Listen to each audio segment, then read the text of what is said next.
Acts chapter 8 begins just as Stephen has been martyred. Panic sets in, reasonably enough. This is clearly a dangerous place and time to be a follower of Jesus. The group is scattered, but it's not destroyed. The people that made the group up survive, but they are separated. I wonder what the scattered did. Well, I guess some may have fallen by the wayside, but others stayed faithful and spread the word where they went. In this chapter, there are a couple of stories of Philip, which we're looking at. We will think about Philip's position in the church next week, but this week we will look at what he did at the scattering. There are two things that I particularly wanted to focus on: Philip preaching in Samaria and his encounter with an Ethiopian eunuch. Now, I'm going to hypothesize that Philip perhaps didn't want to go to Samaria. It would not surprise me to find that he was quite happy in Jerusalem with the followers of Jesus, but the danger to them all posed by Saul and others like him meant they needed to get out, and quick. Today, we might say the risk assessment required a change to working practices. 2 metre social distancing not quite enough? Let's try 690 miles. That should just about do it. Now, I might be wrong, and Philip had wanted to go all along, but I think we can assume that the activities of Saul would have influenced a great deal, at least, the timing of the trip to Samaria. The reading says that apart from the apostles, they all scattered. So just to clarify, this Philip is not the Apostle Philip. This is another chap with the same name. In some circles, he's known as Philip the Evangelist or Philip the Deacon. He gets these titles from his activities. He evangelized, and he was an early leader in the church structures. He found himself in Samaria, and he perhaps did what many other followers did. He spread the word about Jesus. He spoke with authority as one who knew him. He taught the people. He drove out demons, and he healed the sick. Now, I'm not at all convinced that Philip had intended himself to be Philip the Evangelist, but that's who he became, because the people where he was needed to know about Jesus, and Philip knew what they needed to know. A while later, Philip goes to a place on the road that he is sent to. There he finds an Ethiopian eunuch who is struggling to understand what the writings of the prophet Isaiah were supposed to mean. Philip steps in to answer his questions. Would you have done that? Could you have done that? Would you have been able to cast out demons and heal the sick? I think it's funny and a little bit sad that we don't often think ourselves powerful, sick-healing, demon-dispatching, deep theologians. We're just, well, us.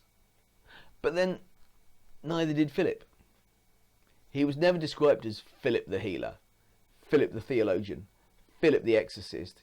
He's just Philip, and sometimes Philip the evangelist, and sometimes Philip the deacon, but mostly just Philip. Even though he did not bear any remarkable title, he did what was remarkable. He took his current location and situation and found a way to do his bit for the kingdom of God right where he was. He perhaps did not set out to find the sick, and when he did come across them, he used his spiritual authority to bring healing. He perhaps did not set out to find a high-ranking official to debate theology with, but when he found someone struggling with theology, he waded in with what he knew. That must have been a little daunting. This Ethiopian was of obvious high status. And we have nothing to suggest that Philip was of such status, yet he spoke up. I wonder what our title might be in the history books. I hope it's more than just Russell the watch wearer, Alison the chocoholic. I don't know exactly how you see yourself in the great scheme of things, evangelist, healer, teacher, or perhaps a nobody special. But I want to remind you here and now of two things. 1. Philip wasn't anyone special, but he did a special work. And 2, never ever forget that you are God's favourite. So with that in mind, think again about what you might be capable of for the kingdom and wonder how the history books will label you. A few weeks ago, I suggested that you might do some homework on your testimony so that when we are able to get out and meet people and a question of your faith is asked, you will be ready with an answer. In response to that, Jo wrote hers down. For those of you with a hard copy of this service, we are including a copy of it. I wonder as you read it, will you look back and see those times in your life he called, but you preferred not to listen? Some of you might have very different experiences of coming to faith. Perhaps some of you are still exploring what faith might mean to you. So I invite you to put yourself in that conversation between Philip and the Ethiopian. Is someone you know looking for answers? Be like Philip and step up with them. Lead them as best you can. Are you that person with questions? Be like the Ethiopian and look for someone who can help you. Wherever you are on your faith journey, may you be inspired by what Jo has shared. Now, as I looked at the Bible's title of this part of the church's life, persecution and scattering, it did resonate with our current situation. In many ways, we are being persecuted in that we are not able to gather and worship. There is the issue, of course, that with us moving on, there is an element of scattering to be addressed.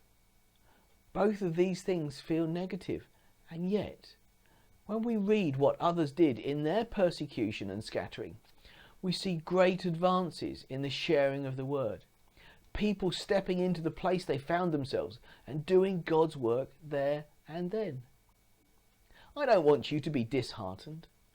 I want you to look at this phase of our worshipping community as Philip did. Say to yourself, perhaps I can't be where I want to be. Perhaps I can't be doing what I was expecting to do. But I can be where I am, and I can do what God calls me to do. So what is it that God is calling me to be or do? I do hope you will very soon find a suitable worshipping community, and when you do, remember the Philip within you. I doubt you will have to travel 690 miles, but there is a place that the Lord has for you, and there is a work for you to do there. Go where the Lord leads you, not running away, but running towards his destination. And don't go on your own. Go in his strength. Which sort of sounds like a cue for a song. God bless you.